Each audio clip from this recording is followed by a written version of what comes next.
Hello beautiful people, and welcome back to another episode of Two Girls One Doc. It's your girl BD, and Florence the fiance is on a hiatus, so today we have another special guest. She is my babes, first of all. She's also the writer of the Diaspora Talks newsletter and host of the Diaspora Talks podcast, but obviously it's been a while. Yeah, it's okay. But also she's my ride or die, like my actual babe. It's Annette, abena. Hey guys, I'm so happy to be here. I feel fulfilled. Thanks for having me. So I thought this would be the perfect documentary for us to do because you are my ride or die, Real Housewives babe. Bare franchises. You got Beverly Hills, Potomac, Atlanta, Salt Lake. We literally just finished watching Salt Lake City, so I thought it'd make perfect sense. Do you want to tell the people about you, who you are, why you're here? Yeah, sure. So I'm Annette, abena, as you rightly mentioned. I run a weekly newsletter, that's correct. It's entitled Diaspora Talks, where I cover the latest news and bites on African tech, business, entrepreneurship, share some events as well. And yes, you mentioned the podcast, which I haven't done in many a time, but it is there if you want to go back. Are there. Yeah, exactly. If you want to go back and listen. So that's where I interview some really impressive entrepreneurs that are Africa focused, particularly those in the diaspora. That's the bit about me. So today we're drinking, and we are drinking Asti, which if you listen to this podcast long enough, that's my bag in it. I'm gonna put a boomerang of the bottle. I was supposed to take a picture, but low-key opened it before all that. Yeah. So that will be on our Instagram, Two Girls One Doc. But the documentary we are doing today is called The Housewife and The Hustler.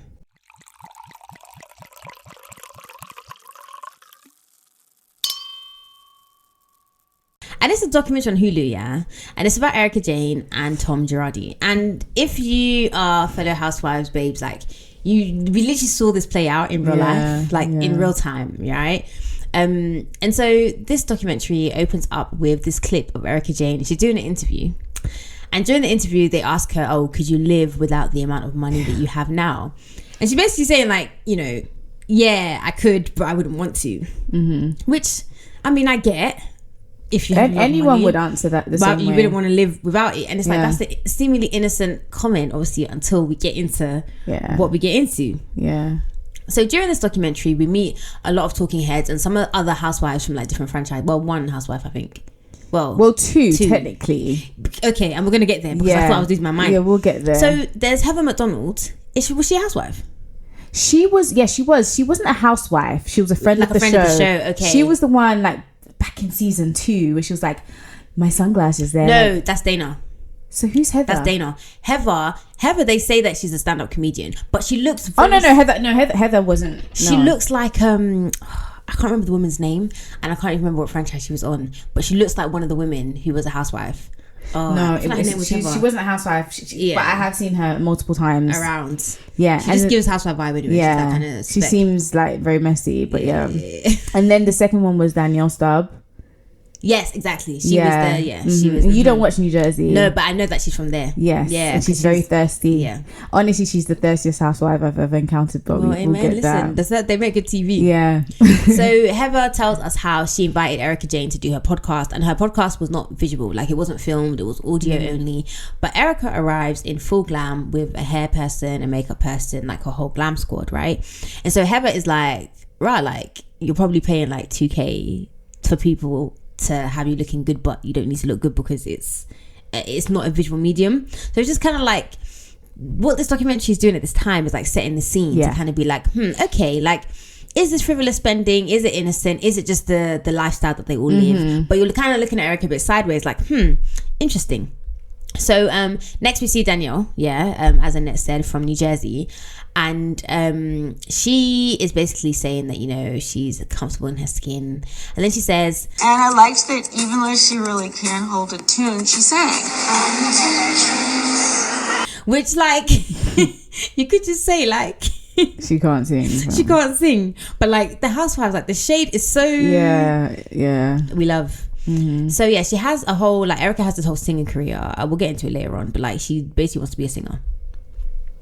So then we meet Dana Wilkie, who is the person that Annette was talking about before. Yeah, she was on Real Housewives of Beverly Hills for like 2.5 seconds. And literally all I remember from her is her sunglasses. Like when she was on there and she was like, oh, my sunglasses, yeah, 25K. Yeah. Like unprovoked. No one asked her.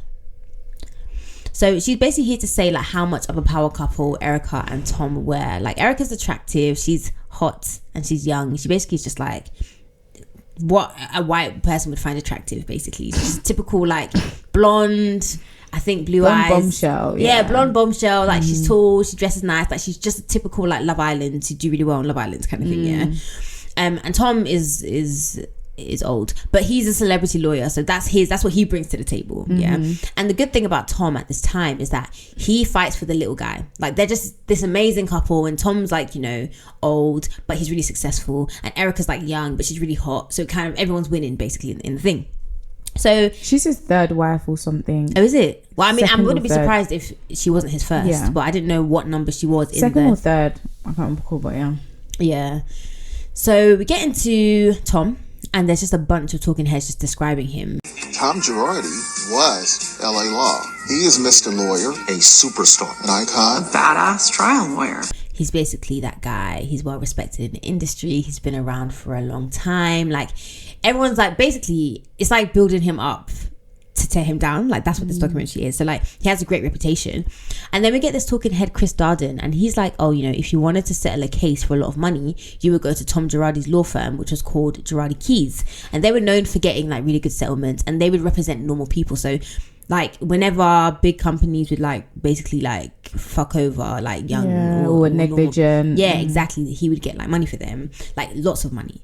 So that talking head was called Chris Darden, and I was like, wait, I know this name. I was like, why do I know this name? Yeah, he was in the OJ trial. Oh, he was with Marsha. He was against OJ. It was him and Marsha. Oh, right. Yeah, that's him.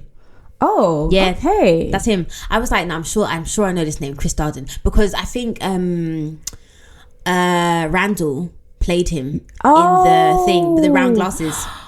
No way. Yeah. Oh, that's good. That's a good spot. Yeah. That's how I googled it. I was like, aha, Chris, I see you. And it's so crazy that like that happened ages ago, but like they're all still like alive and thriving and practicing and stuff. Yeah. Well, it was only in the early 90s. Yeah. I think it was like 94 or something. We were like babies. Yeah, exactly. So yeah. But we meet this other lawyer called Brian Kabatek, and he tells us that Tom Girardi's firm are actually the ones who sued PG&E, which is the company, during the Brockovich case. Now, I actually listened to this podcast episode. Have you heard about this case? I watched the film. Did you watch the film? Yeah. I hadn't heard of the film. Because I love Julia Roberts, so I watched it. Yeah. So yeah, I know about the case. Yeah. Do you want to tell people about the case? Yeah, so basically, what's their name? PG&E, yeah. PG&E were basically dumping chemicals in this lake or this river that ran through this community of people. Yeah, that like supplied them water. Yeah, that supplied them water. So they were drinking poisoned water for years. And basically Erin, he was played by Julia Roberts, she's just like some scatty woman. she's proper trailer trash, but she like needs a job and stuff, and so like she becomes like a PA in the legal firm, Tom Girardi's firm, and then she just has an instinct because she starts speaking to like people in the community. A lot of them are getting sick. She's looking through like the this is the story in the film. I don't know if it's actually that but accurate. The podcast I listened to was kind of like showing, like talking about the case versus the film, and it's very accurate. Right. Okay, good. So so she basically starts like getting an inkling something's not right here, and she pushes the firm, i.e. Tom and like the rest of them, to really look into it. And they look into it, and they find that basically they've been poisoning these people for years. For years, like I think it's chromium or something that's in the water, and like everyone is sick, and it's not like, oh, everyone's got their hair falling out, blah, blah, blah, but like everyone's got these like weird conditions and stuff. The kids, like everyone, and it's so fucked. So that case is really famous, and Tom is the one that represented them, and they settle for $333 million, which at the time was the largest settlement of all time. So that's a big deal. Like, this is the level of person that we're dealing with. Do you know what I mean? Like, this is who Tom Girardi is. And he's been famous for like a really long time. Like, he's really been that guy. So Erika didn't make him. If anything, he made Erika. Yeah. So now we learn a bit about Erika. She was born in 1971 in Georgia. Her mum is a music teacher and her dad leaves when she's 1 because niggas ain't shit. So Erika has always wanted to be in entertainment. So when she's 18, she moves to New York and goes to work at a strip club in New Jersey. And Danielle was like, oh yeah, I used to work there. Yeah, but I don't know if she was trying to say they worked at the same time or like. This is what I mean when I say Danielle's thirsty. They probably never even set eyes on each other before Housewives. I doubt that they were there at the same time. This is just her claims to fame. Yeah. Like, this is how Danielle is. Honestly, she's like forcing her, like inserting herself. Because you know what it is as well. Like, I was thinking there weren't really any other housewives like booked and busy housewives that were in this documentary. Even the Beverly Hills people that she's actually like they wouldn't with. Though, because I think it would be too much of a conflict. Kyle would just be crying. But otherwise, no one Bravo affiliated was in it because it would be totally and Dana isn't like, she was literally in the show for 5 seconds. Yeah, she won't be going back. So yeah, just thirsty. So eventually Erika moves to LA and she's like waitressing, and while she's waitressing she meets this old rich guy who of course is Tom Girardi, and I was like, wow, Lord, changed my destiny. Actually, I'm actually very happy with my destiny. So they really get married on like a whim, like really quickly, and there's no prenup, which is strange, but okay. Very, I mean, if you like it, I love it, bruh. So the next 10 minutes of the documentary are basically about the power that Tom had. He would have his like firm's Christmas parties at like all these exclusive places. He would get famous singers to come and perform. So I think they had Leanne Rimes. Yeah, saw that. I was like, wait, what? I love her. Me too. Whoa, what is she the one? Yeah, that Brandy's husband cheated on her I mean, with? I love her songs, like, you know. But yeah. I mean, yeah. But I was just like, why does that ring a bell? Yeah, yeah, it's her. That's so random, you know. Mm-hmm. They're all very like, it's so insular, isn't it? Mm-hmm. Very strange. Brandy, do you know, I don't dislike Brandy, you know. No, I don't mind her. Just her. What did she do to her face? Yeah, I don't know why she did it's just a shame because she was a beautiful woman. Yeah, I don't know why she did that. But that's what I'm saying. There must be something about being in like LA, especially. Yeah, that makes you think. And when you're on TV, you start to like look at yourself a lot. And then everybody also is coming in with their 2 pence, telling you whatever. Yeah, and she is a bit older, so maybe she just got scared of aging. Maybe. Yeah, they all do though, innit? But she was like the youngest of them in that cast. She's getting to her 50s now. Yeah, but when she was on the show, she was like the youngest one. She was like chilling with Lisa Vanderpump. Lisa was like, could have been her mum. Yeah, maybe. No, it's real. Yeah, so yeah, I don't know. It's proper sad. But so Tom has like judges in his back pocket. Like he has political ties. Like he's a huge donor when it comes to politics. So people are going to do what he wants, right? So now we're in 2007 and Erika is like, listen, I want to make music, I want to be an entertainer, and you, Tom, I want you to finance it. Yeah. So Erika's music is like, how would you describe it? Gay club music. Yeah, like dance. Yeah, like dance, like techno. Yeah, it's like the kind of clubs where you would take drugs to be at. Yeah, you're not. Yeah. But kind of emphasis like on gay though. Yeah, that's her fan base. That was her fan base. Yeah, like white gay men. Yes, like young white gay men. And LA, that whole vibe. Tight pants, no shirt. Yeah. Like leather pants. Having a good time. Yeah, literally I want to say feel good music, but not feel good in terms of like the suns and the flowers and stuff. As in, I'm that bitch. Like, exactly. Like I'm that bitch. I'm having a good time. Like I'm a bad bitch, basically. Yeah, exactly. Because was it her that performed at that gay music festival? Probably when they all went, all the housewives went with her. No, I'm thinking of Kim. I'm thinking of Kim from Atlanta. Yeah, but Kim made music like that. Exactly. Yeah. It's like, don't be tardy for the party. That was a tune still. Candy knows how to write. I was gonna say one thing Candy can do, is make it hit. She can't sing it, but she can definitely write it. For real. Anyway, it's coming later. I'll bring it up later. So Erika wants to make music, and Tom is like, yeah, girl, let me help you. I've got the money. Here you go. Like, yeah, but and this is also after years of her being just a housewife. So she was like, okay, this is my time now. That's true, because they met when she was quite young. Yeah, she was in her 20s, maybe late 20s. Yeah. Mm-hmm. Yeah, and he was in his 50s. Now I think she got on Housewives in like maybe her 40s. Yeah. So yeah, actually, she kind of served her time. Yeah, so she was like, I'm due now. Yeah, I mean, and fair. Yeah. So he's helping her with this and putting all this money into her career, but apparently, he is not seeing a return on his investment. It's like, right, cool, we're putting all this money in, and it's a lot of money that we have to put into this, but you're not making any money as a singer. So the story goes, he was going to stop funding her music career, but then she gets cast on Real Housewives of Beverly Hills, and this is on season 6 that she joined, and we hear her tagline. I'm an enigma wrapped in a riddle and cash. And I was going to say, speaking of which, Which was your favorite tagline, like of all? Well, I won't say of all time. When I think of taglines, I think of Atlanta. Yes. And when I think of Atlanta, I think I may be small, But 100%. Candy's one. 100%. And I don't remember what she says after. Me neither. That's It what doesn't matter. Yeah, Atlanta's always got the best ones. I'm trying to think. Yeah. And another Candy's one is I never skip a beat or a bag. Yeah. Candy actually had some good ones. Yeah. But I think because they were kind of like cringy, that's why I remember them. Yeah, I'm trying to think. He's got a good one. Well, this season's one, Sheree's one, I really liked when she was like, Spring, summer, September. I'm the one you always remember. I was yeah, like, that's for the wrong reasons.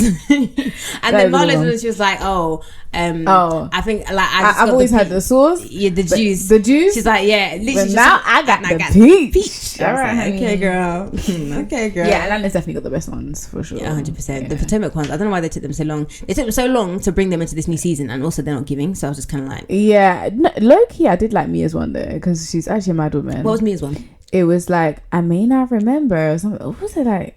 I may not remember, but. Something to allude to her lying. But she's mad though. Yeah, that's I'm like, what do you know what? Do you know why I like Mia? Because this is Potomac, by the way. Yeah. Do you know why I like Mia? Because Mia is not taking this thing seriously at all. She's not. Like she's not. Like she's just here for a good time.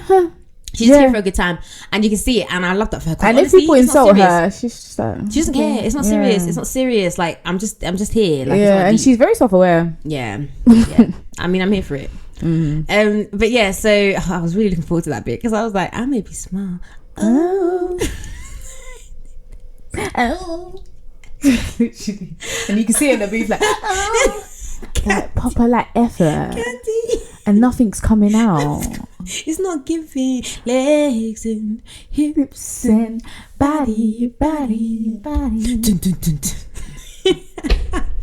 Yeah, she's lucky she's talented in She other is, ways. I don't know. I rate Candy out of all of them. Listen, all of them. I rate her. She's just here. Like this is not. Again, Candy's another one where it's like this is a platform to advertise what I'm doing with myself. She's not a fool. And they should all know they're not on her level. Like they could never. So in 2017, there's a tour of Erika's mansion, and we see this mansion. We see her wardrobe, and I was looking, and I paused it a few times. I was like, "There's bare Chanel bracelets. I saw some Louboutin shoes. I saw some Gucci. Most I saw of some ain't even Fendi." nice. Listen, just because it's designer, it doesn't mean it's nice. It just means you had money to buy something ugly. Do you know what I mean? But I see a couple of Hermes pieces as well. I was like, "Bruh." Okay. And this is when she was already in the show. By 2017, yeah, exactly. And so one of the talking heads is like, like I should have gone to law school then, because who knew you could make this much money from being a trial attorney? Basically indicating that like, you have all these things, like how are you affording them? You've not worked. The essence of your job is Real Housewives, basically. And that means that Tom has funded most of this, and like if so, how? Like how much money is he making to, I'm not one for pocket watching, but when you hear what comes later. And I think that's the only reason why, though. Yeah, exactly. Because of what comes later. Because all of them, especially on Beverly Hills, they spend like Kyle literally is like breathing out money. Like with every exhale, she's spending money. 100%. And no one's really looking into. Well, I don't know that, but no one's really looking into what she's doing, because it's not like she's out here. Yeah, and I don't think there's anything wrong with like. Anyway, maybe we'll get into that later. Yeah. But yeah. So now it's 2020. And I feel like we remember all of this because this was not that long ago, Erika files for divorce, and it's weird because even on the show, and of course, like looks aren't everything. Like people could, do you know what I mean, be covering up forever. But even on the show, like during that season, it looks like you guys are happy and life is good. So why it came all out of a nowhere. sudden? Exactly, it came out of nowhere. And so Dana, the 25k sunglasses lady, basically tells us like how much pressure there is to keep up appearances, especially on Real Housewives of Beverly Hills.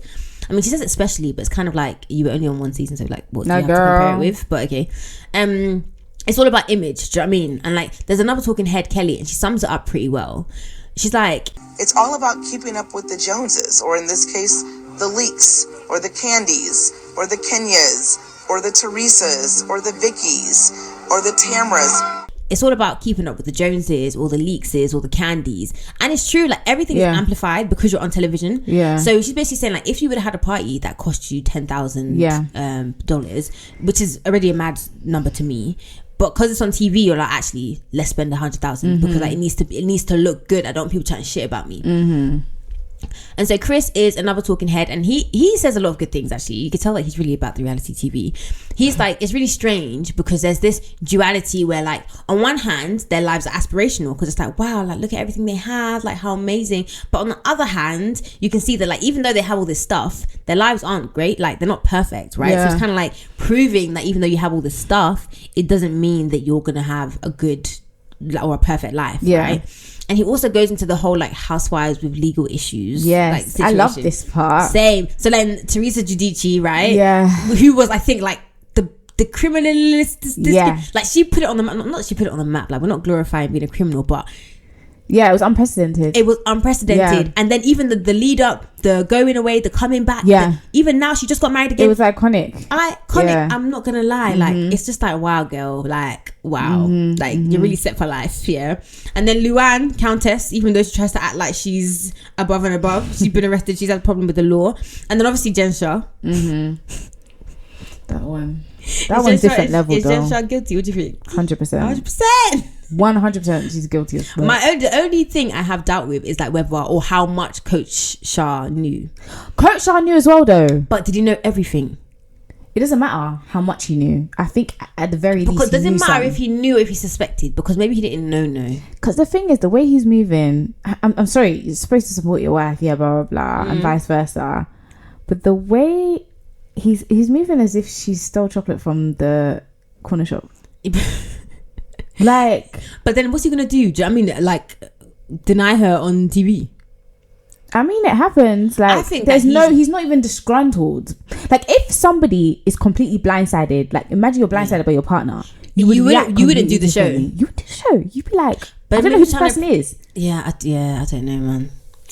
And the evidence is too much against her. I'm sorry. All her co-defendants have pled guilty. Yeah. The evidence is too mad. Like, I think she's going down for a long time. I don't understand why she would be saying, like, I'm innocent. Like, if it were me, I would be saying maybe, like, oh, I didn't, like, not like, maybe like, I did it, but I wasn't aware that this is what I was doing. But that's not defense. That's not defense. And that's why you can't even say that. So, I mean, fair. Yeah. But then she pled guilty, no? She's pled guilty. Yeah, now she's pled guilty. Yeah. But then how do you go from saying I didn't do it to now saying that you did? And I understand that sometimes deals and plea deals, and it's not always black and white and stuff. Yeah, that's probably what it is. But I think 100% did it, and it's wild. Yeah. Well. And it's crazy because that one is actually, like, playing out in real time. And the thing is, even if she didn't do it on purpose, it's enough for her to go down that was by accident because it's her business. Yeah. And your name was on it. Yeah. So yeah, she's guilty. Maybe they should bring back Mary. Yeah. So there's talk about Tom being on the show. So this is Beverly Hills, and the lawyer Brian is like, you know, they talked about Tom, they talked about his age, they talked about his sexual prowess for his age, right? But where he drew the line, so Brian the lawyer draws the line is when Erika was bragging about her and Tom having 2 planes, right? And he was like, listen, this doesn't make any sense because we represent people who have been victimized by large corporations and victimized by basically rich people, and you're showing yourself to be one of these people. And he was like, we sue the man, and you're basically showing the world, oh, look at me, I'm the man, right? Which is strange. And, like, Kim, there's this lady called Kim who's there, and she works as a legal consultant, and she says the same thing that Brian says, like, look, like, if you're gonna have money, but have some decorum sort of thing. Like, you're representing people with burns or cancer patients, and here you are showing off your lavish life. I mean, I think there's something to be said because it's like, yeah, but you actually are the man. Like, you actually do have that money. Yeah. Like, you shouldn't be showing it off and stuff, but, like, you're basically saying, like, just pretend that you're not like that, but you are like that. Yeah. So maybe then just don't be like that. That's why I don't agree with that. I feel like there's a perception in society that, like, basically public servants, which is what Tom Lawyers is, or even doctors or whatever, everyone, that they shouldn't have a certain level of wealth. And I'm sorry, but even particularly in Tom's situation, and aside from whatever he's done, he's fighting for these people, and he gets rightly rewarded for it. And so do the victims. So why can't he have this lavish lifestyle? The reason you can't have this lavish lifestyle is because he's a motherfucking thief.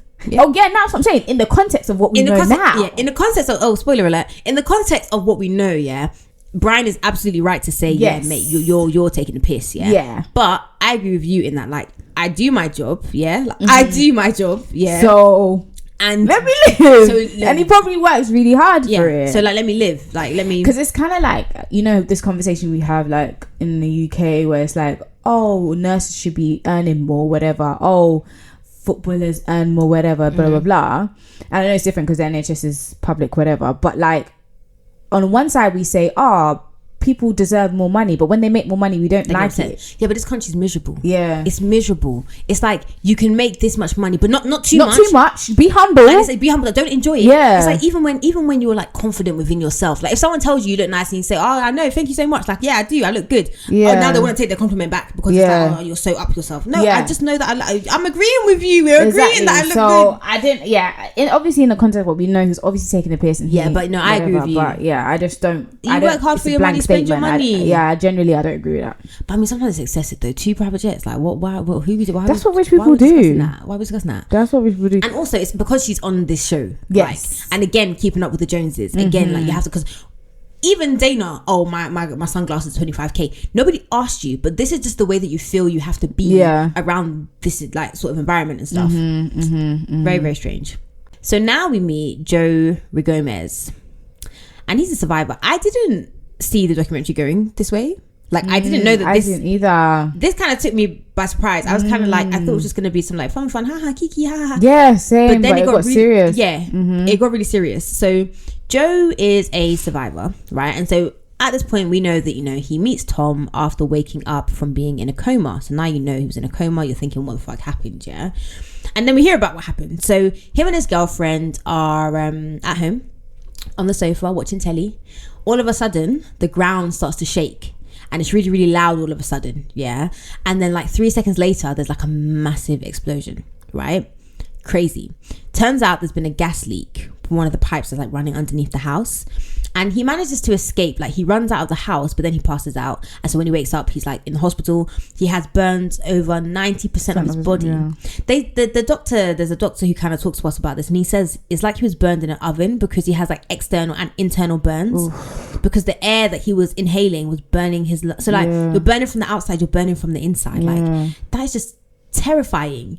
Imagine like now we're sitting here just now and then all of a sudden when you're talking it'll start shaking a bit. Yes, it's because I was moving the thing. I was getting excited. Damn. Sorry. But it's so terrifying. Like you're just living your life, doing what you're doing, and then all of a sudden. So at this point I'm kind of like, okay, so where's Jessica? Jessica's his girlfriend. I was like, oh shit, like where's Jessica? And then they tell us that they find her later in their neighbour's shed, but she had died. And so I'm just like, was the force of the explosion it must have been the force that it took her there, or did she manage to escape and like hide in the neighbour's shed? I think it must have been the force because they would have affected everywhere, innit? It's just like so sad. So literally tragic. So tragic. And it's like Joe's mum Kathy happened to be besties with Kim that we mentioned before, the legal consultant.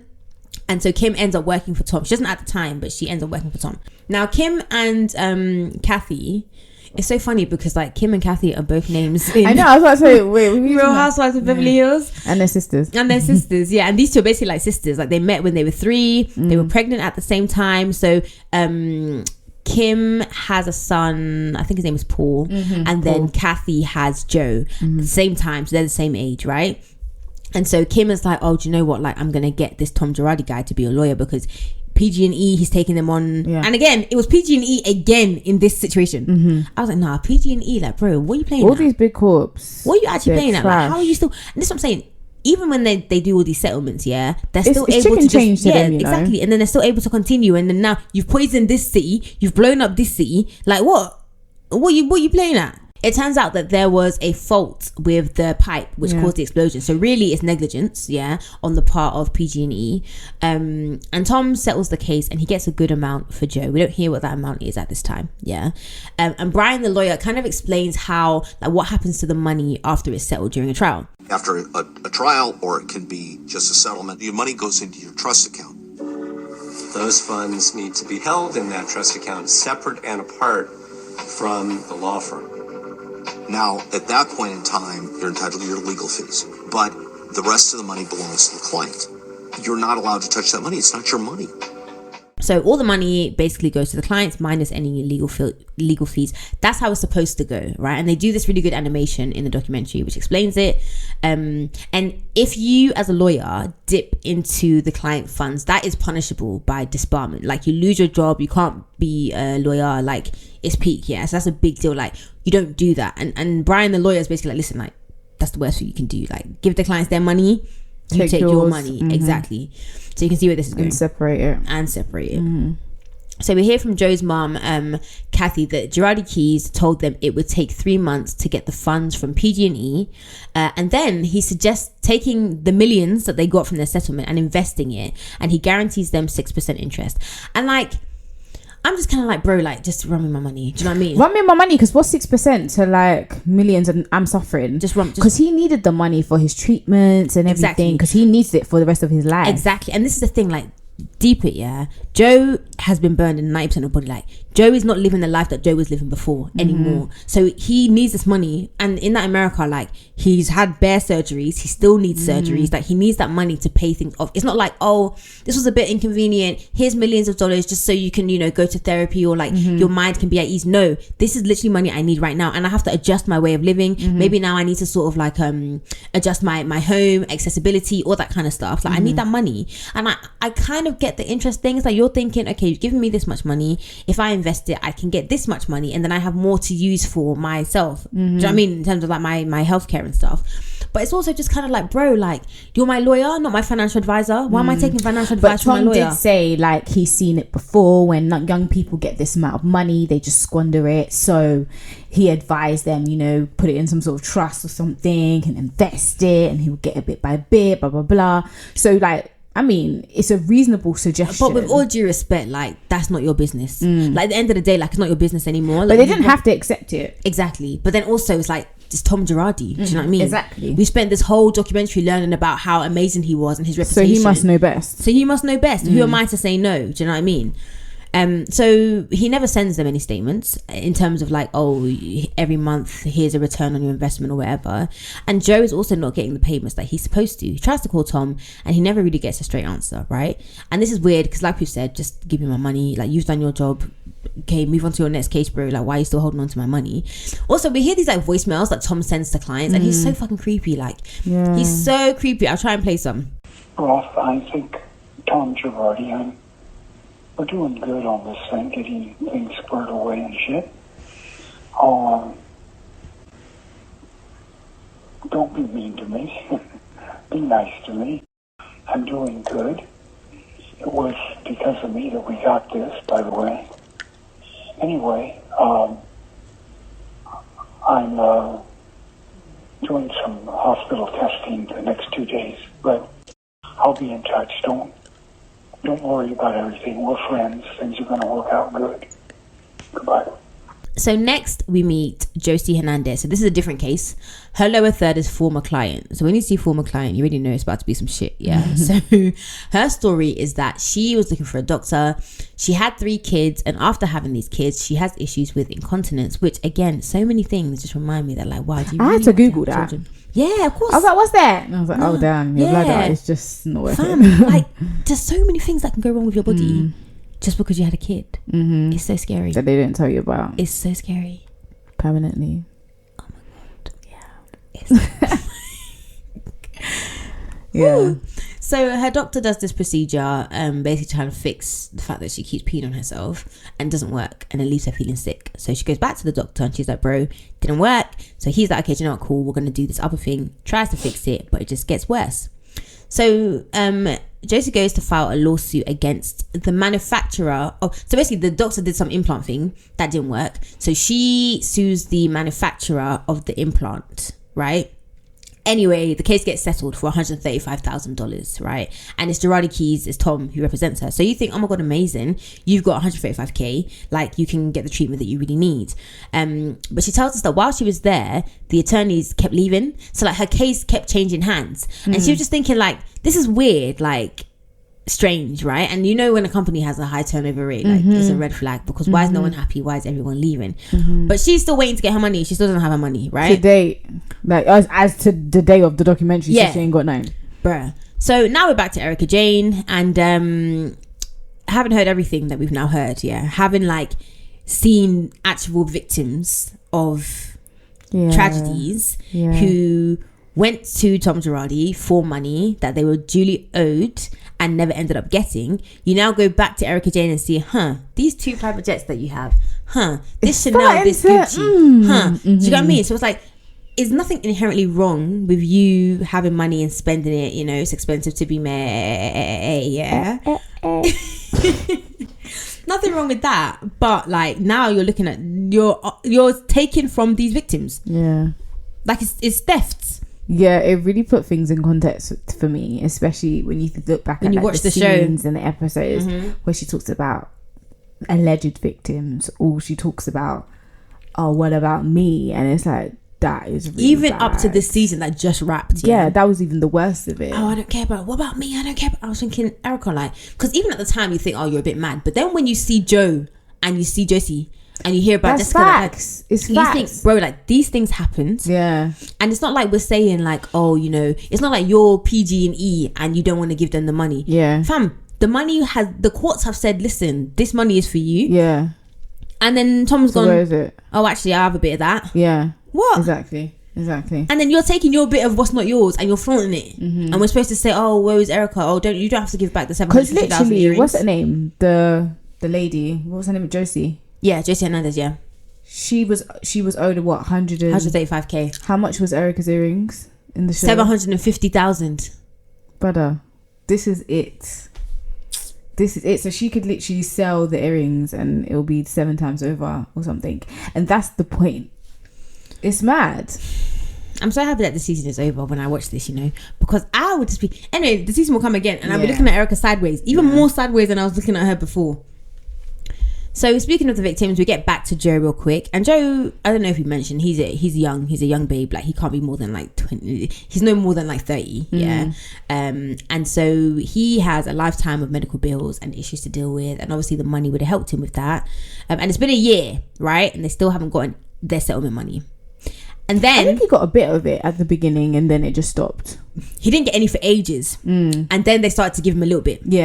But I think they talk about it more later. So it's been a year, and then Kim, who is Kathy, Joe's mum's best friend, the legal consultant lady, her son Paul dies in a motorbike accident. And it's proper sad because it's just like, oh, I don't know if she has any other kids, but it seemed like it was her only child. And also he looks exactly like her. Do you see the picture of him? He looks exactly like him. It's really sad. So Kim files a wrongful death lawsuit.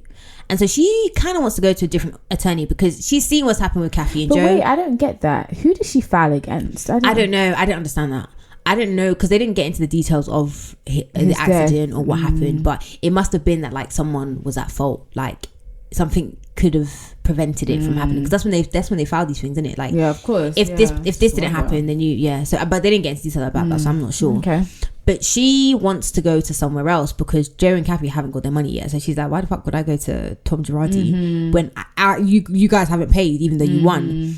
So in her defense, like she actually does go to meet with other attorneys, but no one wants to step on Tom Girardi. So it's, again, if we go back to the beginning of the documentary, how powerful Tom is, how much everyone respects him. When they hear that like she's affiliated with Tom, they're kind of like, nah, I'm not gonna lie, like I'm not touching it. So she has no choice but to go back to Tom Girardi. And so now it's January 2017, and this is the last time that Joe gets any money from Tom. So basically they've been like giving him little bits here and there, but considering he was owed millions, he's not really gotten much at all. And so he needs the money. Like he's not trying to get cars, he's not trying to get clothes and stuff. He actually needs it for like medical care, like we've said.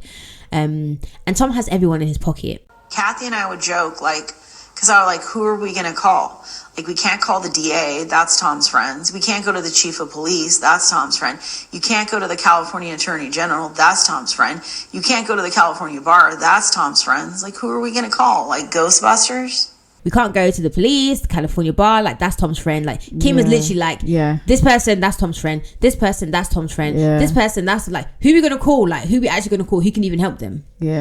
Which is proper sad. Like, it's like you're stuck because one, you're a victim and you didn't bring that on yourself, and then now you're being re-victimized by the person who you trusted to help you. You just feel stuck after already a tragic and devastating situation.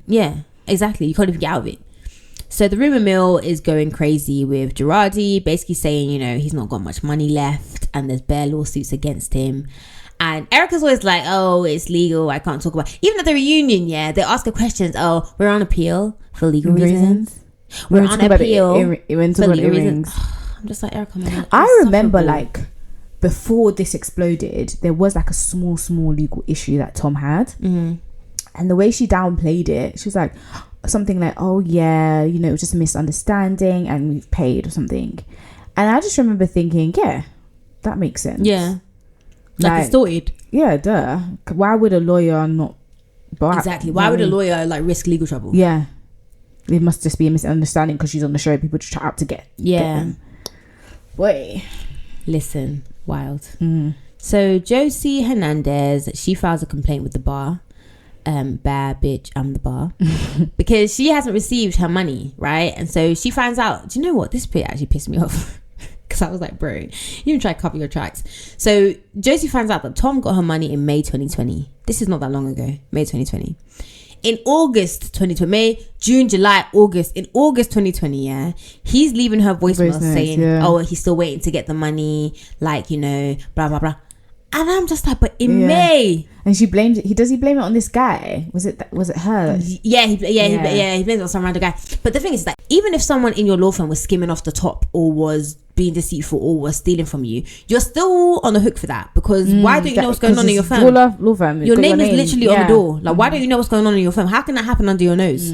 Like, it's you, bro. It's either it's you or you're dumb. So either way, you're a thief or you're stupid. So like either way, it's you. Yeah. At the time the stock was made, like Annette said before, she still hasn't gotten a penny. Like she still has nothing. Yeah.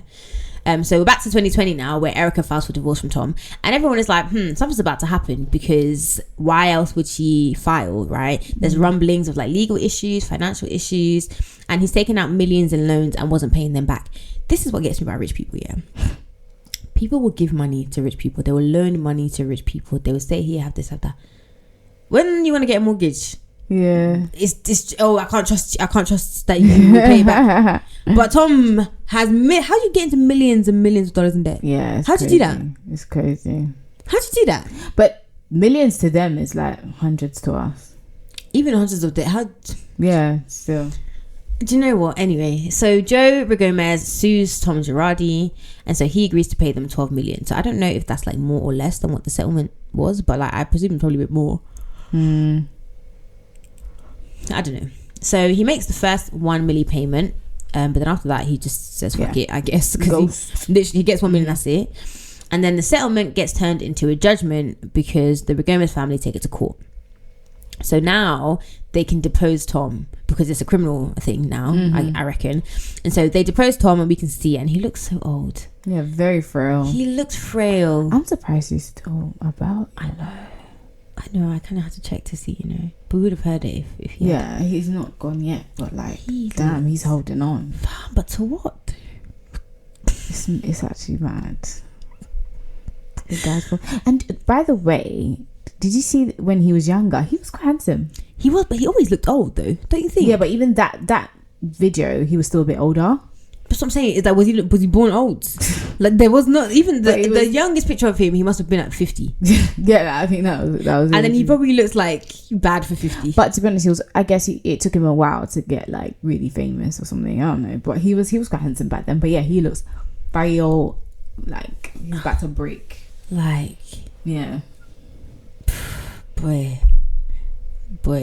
So he says that, you know, he had 50 million in cash and 50 million in stocks, but now it's all gone. 50 million in cash. When they say cash, I think maybe it just means like in their bank account. Yeah, something that's liquid. As a liquid. Yeah. But again, yeah, how do you have that? Yeah, it's mad. But anyway, he doesn't have that, does he? Because it's all gone. Yeah. And I'm like, but how is it gone? Like no one's explaining how it's gone. Is it Erika? Or what is it? That's the question, isn't it? So he's broke, right? And so all eyes are on Erika, and she is subpoenaed twice, but the hearings were postponed, so she was never subpoenaed, basically. At least by the time they made this documentary, she hadn't been. I don't know if she has been since then. So now we're in December 2020, and a Chicago lawyer files a suit against Tom because neither he nor his clients have been paid. Now, this is the case that they kind of talk about the most on the show, right? And yeah, so and it's also the case that brings everything into the public eye, basically, which is how it was on the show. So these clients were the family of victims of the Lion 737 MAX crash in Indonesia in 2018. And we did an episode about the downfall of Boeing. That crash is on that documentary. So it was actually very wild. It's very sad and bare victims, yeah. And so Girardi Keys won multi-million-dollar settlements for all the widows, the children of these victims, right? So the Chicago lawyer had been chasing Girardi for the money for ages, right? And so like Erika filing for divorce, to them they were like, fuck, we need to move, we need to move, like move, go, yeah. So they're on it now. And then we meet the son of one of the crash victims, BS Ramadan, who confirms that he actually never got any money. And he's just saying like, look, that was our mum, like our mum died, our dad's not around, there's like bare siblings, we need that money, right? The judge overseeing these cases finds Tom in contempt of court. He freezes his personal bank account, he freezes the firm's account, and he also refers the case to the US Attorney's Office. This is not good for Tom anyway, yeah. And Erika also gets named in the lawsuit because Tom was investing in her business, EJ Global. So this is how Erika gets into it, right? Even though she likes to say, oh, I'm not involved, it's not me, blah blah blah. So allegedly some of the client's money was going to EJ Global, which makes sense as to why she would be named. Because honestly, like, where is the money? Because you're saying like you stole, or you at least didn't give the money to the clients. So where is it? Yeah. And now we can see EJ Global, there's money going there. So yeah, like 1 + 1 is 2. Yeah. So now we're coming to the end of the documentary, and apparently Tom is now under a conservatorship with his brother being in control of everything. The defense seems to be heading towards this whole like incompetence. Yeah, he's not mentally competent. He's been diagnosed with Alzheimer's. And the thing is that like he actually may be suffering with Alzheimer's. Yeah. But the timing obviously is a bit interesting. And also like, did you have Alzheimer's all those years ago when you did those things? I don't know. Who am I? Do you know what I mean? So on-screen text tells us that his assets are being liquidated to pay back creditors. I don't know if this includes the clients or if it's just like the people that he owes. I don't know. But his mansion and office building gets sold and the firm shuts down. And then like one of the talking heads basically says like, at the time that Girardi Keys was shut down, they had 9,000 clients and 900 cases still open. So what happens to these cases? Yeah. Where do they go? That's mad how big the firm was. Yeah, and it's such a knock-on effect. Like, you're not the only people that are affected. Like, so many other people. It's like a domino effect. And that's the thing. The way Erika so worries me. Babe, it's beyond you. You are a drop in this ocean of lies. And like, in fact, you are fine. And you'll always be fine. Yeah, you're relatively fine. 100%. Mad. Oh, mate. So the California State Bar filed charges against Tom, and this is a big deal because now he can't practice in California. To be honest, I don't know if he was going to be practicing anyway. Ain't no practice. Looking at him, but he can't even if he wanted to. And people are kind of like, yeah, okay, California Bar, well done you, but like it's a bit late because people have been chatting about this for a while, right? And you didn't say anything, you didn't do anything, so why are you piping up now? It takes a lot to bring a white man down, you know, bruh, especially a professional. So it's kind of peak for Erika because Talking Head says if this was 2019 and she divorced him, she probably would be getting money from him, or he would be owing her money. But now she's probably out earning him and has more assets than him. So who knows like how she's going to come out of this. How much do you think they get paid on Real Housewives? At least 6 figures per season, I think. Is it? Well, in the beginning? That's millions. As in like... No, 6 figures is like 100,000. Yeah, that's right. Yeah. Yeah, I think so. Like straight off the bat, like first season. Or is it kind of like, oh, if you're a favourite, then you get more or whatever? I think favourites and long-time people definitely get more. So like someone like, what's her name? Kyle probably get quite a lot, or like Candy. But like, I do think they make like per season is probably like 6 figures. That's wild, you know. I think so. I don't know if that's enough to make me want to. But it's not just that salary though, is it? It's everything that comes with it. But I would like to know how much. Like, if the salary was just Andy, I would like to know like how much they get. I'm sure it's 6 figures. Because the way these lot move, the money must be sweet.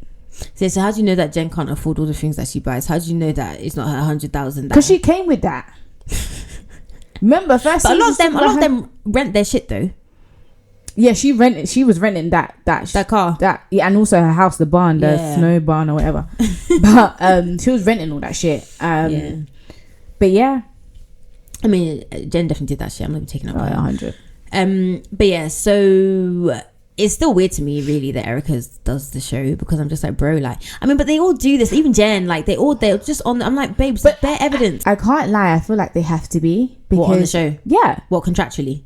No, as in for the money, because when everything else is crumbling, you have no money, you have no business. And if Jen's going jail, like, she needs to get the money for her family. She needs to have money for her family and her legal cost. Yeah, it's the same thing with Teresa, right? She was on it. Like, it's funny. She was on the show during the trial. When she went to prison, they even paused the whole franchise for 1 year while she was in prison, and then they came back and filmed again. Because Teresa is, she is the star of New Jersey. And I didn't even watch New Jersey like that. Without Teresa, I don't know what's going to happen in New Jersey, and that's very unique for all the franchises. Yeah. But like, I say that to say, because even her husband Joe, they kept filming him as well. Yeah, her ex, excuse me. Kept filming him as well, but they needed the money. Yeah, she kept talking about she needs the money. But then also, like, it worked out so well for her, man. Absolutely. I'm not even here for criminality, but it worked out so well for her. She didn't. It wasn't her, you know. Yeah, it was her husband. Yeah, she only went down because she signed the mortgage. Because you don't think she knew anything? Nah, I don't think so. I actually don't think she knew anything, you know. I think she's stupid. I don't think she's as stupid as she seems. She was a housewife at that time. Like, she's actually her real life housewife up until now. Yeah. And so everything he was doing, it was kind of like his business. Yeah. As long as the bills are paid and... Exactly. And she was keeping up her certain lifestyle. She signed everything. So she didn't... I don't think she had anything to do with it. That's what Erika's trying to act like. As if, like, she didn't know anything. She didn't know anything. She didn't know anything. But if money is going to EJ Global, where do you think that money's coming from? Yeah, but it doesn't mean she knew. What? Erika? Yeah. It doesn't mean that, like, she knew he was stealing. I mean, yeah, but I just think... I don't think she knew. What, Erika? No, I don't think she knew. I don't think she knew because... I don't think she's as, like, innocent or as, like, oblivious as she's trying to make out. And also, maybe it's because of the way that she is as well. Like, Erika just... Because she's not an idiot at her core. Exactly. She's quite intelligent. And intuitive. But at the same time, like, she's not a lawyer. And also, like, who would have thought that he'd be stealing money from his clients? But the thing is that people brought it to you. People are saying to you, fam, I'm not getting the money. Like, you're hearing the rumblings and stuff. I mean, we don't know the conversation that she had with Tom, but it's kind of a thing where it's like, at that point, you're kind of... Are you telling me that if your man is representing whatever, and people are saying, oh, Annette, man, like, these people are talking about they haven't got their money, you're hearing that from multiple people. You're hearing that all the time. Are you not going to look at your man like, babes, like, what's going on? Yeah, I mean, at first you'd be like, babes, what's going on? But then, like, it doesn't mean you knew when it was happening. And also, you're not going to straight away be like, okay, I'm divorcing you. I mean, fair. And also, her life is good. Yeah, so she probably wants to keep it that way. So she's like, it will take a while for her to consider. Yeah.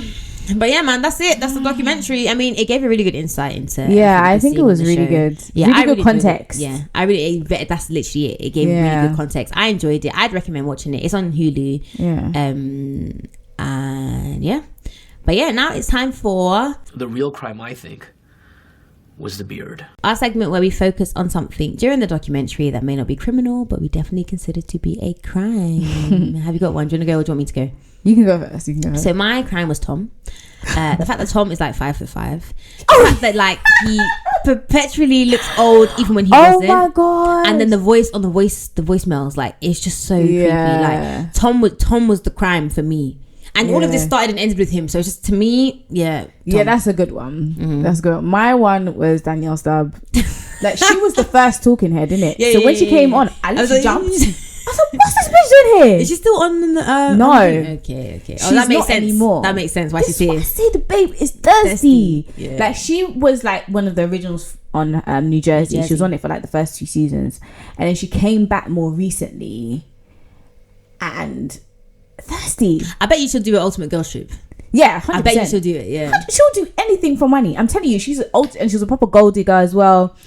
And yeah, the reason why she's the biggest crime on this for me, her face, like, I don't know what she looked like before, but her I know lip that was going one way and one other lip was going the other way. That's like Brandy as well, though. I know they're all a mess. It's so sad. Yeah, for me, she was and also I feel like she didn't really add anything. None of them added anything. It was obvious that she was just clutching at straws. Yeah, she just didn't like Erika. She basically trying to put herself in close proximity to Erika so she could say some shit. Yeah. Oh, we both worked the same. Bitch, it wasn't at the same time. I'm sure you're even older than her. Yeah, 100%. It wasn't at the same time. We're not in the same class. Because if it was I don't understand.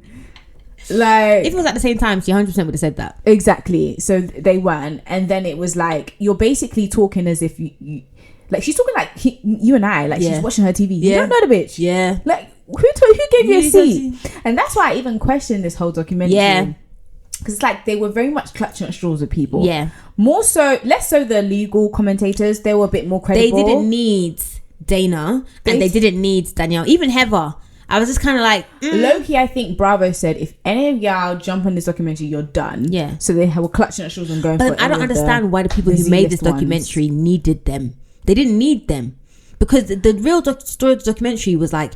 yeah, they didn't, because they also it could have been fine they ran tapes of Housewives anyway. Exactly. So they were able to get it exactly without any commentary. So we didn't need any of them. It was weak. It's just the legal and the social commentary that those talking heads made sense to me, but the Housewives one, they didn't make sense. It's not like why are you getting Z-list Housewives? It's not like you're besties with Erika and you're like, oh, actually she told me that Tom said no. We didn't get any of that. It was that was mine. Yeah, no, that's a good one. Yeah, mad. But yeah, man, that's it for this episode. Next week I'll be back with another amazing guest while Forenz is on her hiatus, and we will be covering The Girl in the Picture, which is a very crazy documentary. Ooh. I'm gonna put the trailer at the end so you can listen. But yeah, if I were you, I'd watch that one before the episode, because it's a crazy ride. But in the meantime, between time, where can they find you? Do you want them to find you? They don't have to find you. It's my Instagram private now. Yeah, but, I'm on the Twitter. Annette Abena, ANNETTE ABENA, where I literally just speak about reality TV, to be honest. Yeah, exactly. And if you enjoyed this, then you'll enjoy that. And to be honest, if you want to sign up to my newsletter, exactly, the link is in my bio. So there you go. Yeah. And I'll at her on Instagram, but then just go to the bio and get there. Accept you.